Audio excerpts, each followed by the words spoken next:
첫 번째 제가 하는 사업은 기업 컨설팅 사업입니다. 두 번째, 기업 컨설팅 교육원을 운영하고 있습니다. 세 번째, 기업 금융을 유통하는 유통사업을 하고 있습니다. 네, 안녕하세요. 부자사장연구소 소장 이경입니다. 제가 어떤 일을 하는지 궁금해하시는 분들이 있어서 저는 경영 컨설팅 업을 하고 있고요. 컨설팅 업은 그래도 오랫동안 했던 것 같아요. 네, 다양한 컨설팅을 좀 경험을 해봤던 것 같고요. 지금 제가 집중해서 하고 있는 컨설팅은 기업, 중소기업을 대상으로 한 컨설팅 업무를 하고 있습니다. 그 분야는 어떤 분야가 있냐면 기업에 도움이 되는 인증들. 인증이라는 게 뭐죠? 결국은 회사의 이력이에요. 내가 이런 라이선스가 있고는 자격증이 있다라고 보여줄 수 있는 그 인증. 네. 은행에 들어갈 거나 아니면 우리 거래처에서 요청할 때도 있고요. 그리고 정책 자금을 받을 때도 요청을 하죠. 정부에서는 연구소를 만들려고 하고요. 그리고 대기업에서는 대표님 ISO 인증을 받으셔야지 저희랑 거래할 수 있습니다라고 얘기하기도 하고요. 우수조달에 들어가기 위해서는 여성기업 인증이나 아니면 소재부품 인증을 받아야 될 때도 있고 뿌리기업 인증을 받아야 될 때도 있죠. 이런 부분에 대해서 우리가 필요한 인증이 있는데 중소기업에서 다 알아서 하실 수 있는 부분들이에요.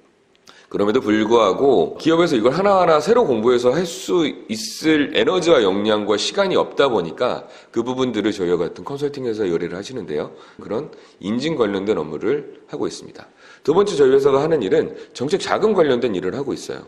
정부를 통해서 간접적으로 돈을 받을 수 있게 해주는 정책 자금. 거기다가 더해서 할 수 있는 게 여신의 컨설팅 해드리는 일을 하고 있습니다.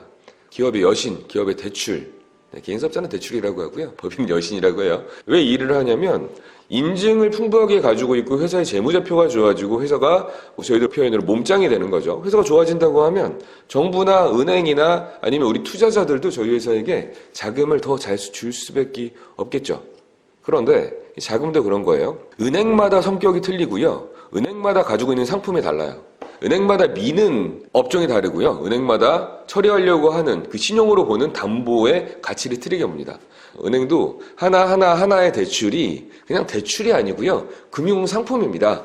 은행에서 이익을 남기기 위해 만든 상품이에요. 이 상품이라고 하는 건 그에 맞는 고객층이 다 따로 있는 거거든요. 그런데 그 정보를 우리는 모르죠. 그러다 보니 각각의 은행에 있는 상품들이 어떤 상품이 우리 회사에 어울리는지 여신의 컨설팅 해드리는 일을 저희 회사는 하고 있습니다. 이 부분에 대해서도 그런 거예요. 마땅한 전문가가 없어요. 볼까요? 난 하나은행 출신이야. 난 하나은행 지점장 출신이니까 내가 너희 회사에 기업 여신을 컨설팅 해줄게. 하나은행 출신의 지점장은 하나은행의 상품밖에 몰라요. 국민은행 출신의 부지점장은 국민은행 상품밖에 모릅니다. 다른 은행이 어떻게 흘러가고 감은 잡을 수 있겠지만 그 은행이 정확하게 어떤 상품이 맞고 어떻게 갈 수 있고 그 상품을 하려면 어떻게 해야 되는지 정확하게 파악하지는 못하세요. 이 팩트입니다. 세무사님들에게 많은 부분을 부탁하죠. 세무사님은 세금밖에 몰라요. 어떻게 하면 자금이 나오고 어느 은행에서 받아야 되고 어떤 정책자금을 활용해야 되는지 몰라요. 정책자금의 전문가, 은행의 전문가가 누가 있을까요? 없어요. 그러다 보니까 저희 같은 중소기업 운영하시는 분들은 어려운 거예요. 누가 전문가인지도 모르겠고 누구를 만나도 해결이 안 되니까. 그 부분을 해결할 수 있는 방법은 하나밖에 없죠.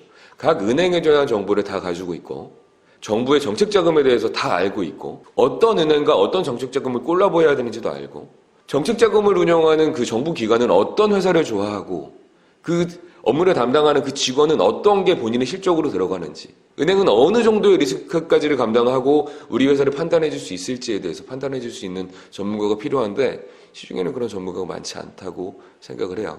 또 뭐가 있을까요? 그 외에도 저희는 법인 전환 컨설팅. 개인 사업자가 있다가 세금 때문에 혹시 다른 이유로 마케팅 때문에 법인 전환을 해야 되는데 어떻게 법인 전환을 해야 될지 모르겠어. 그냥 세무사님한테 맡겨놨더니 세무사님은 법인 전환 끝났어요 라고 해서 들여다봤는데 포괄 양수도 계약도 아니고 일반 양수도인 경우도 많고요.